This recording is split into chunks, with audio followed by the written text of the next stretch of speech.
Also, it's a monumental evening. It's the first time we've had a two-day draft. It's the first time we are now seeing a father-son duo playing in the NBA. Woj, you can best contextualize this. We've never seen something like this. Bronny and LeBron James, teammates in Los Angeles. Listen, and, Bob talked about this.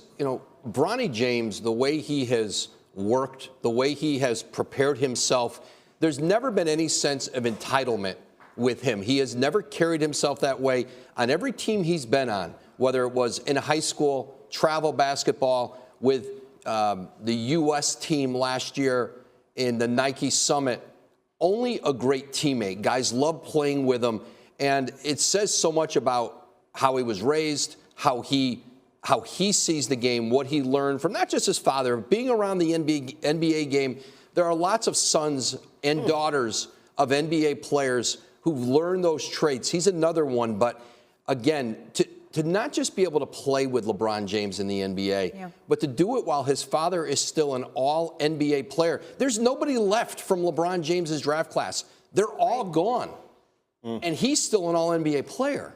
I think one of the important things to bring up is what, excuse me, what you brought up in regards to the nepotism, because I don't want to hear it either, and I really appreciate and applaud you for bringing it up, because you hear people mumbling about that in the weeks and the days leading up to the draft. It is something that has permeated throughout the NBA for quite some time, okay, and on all levels, and no one has said anything.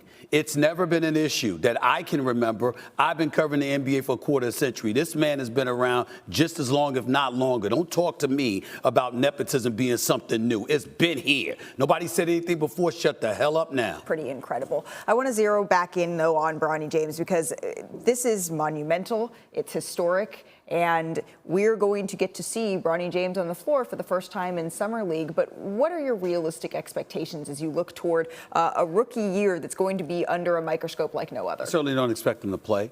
I expect him to be in their developmental program, whatever that entails. That's where he belongs. And I'll tell you why he belongs there, because even though we've already chronicled the reasons as to why that may have been the case, we only averaged less than 5 points a game, the cardiac arrest last summer, not playing in college until January. Woj brought up a very, very important point in terms of psychologically the kind of effect that could have on you. You take a deep breath, for crying out loud, you might be scared. I mean, that's an adjustment to make, and we understand that. But now that you're in the NBA and you're on this level, you shouldn't want to be out there until you're ready. And so it's one of those situations where you take them under your wing and you expose them to whatever developmental program Malika and J.J. Redick and all of those guys are going to have in store, and you do it that way. Plus, like you said, the facilities are pretty much the same, and he'll be right near his dad. And obviously his dad is an incredible teacher to learn from. Well, if you're managing this, though, Bob,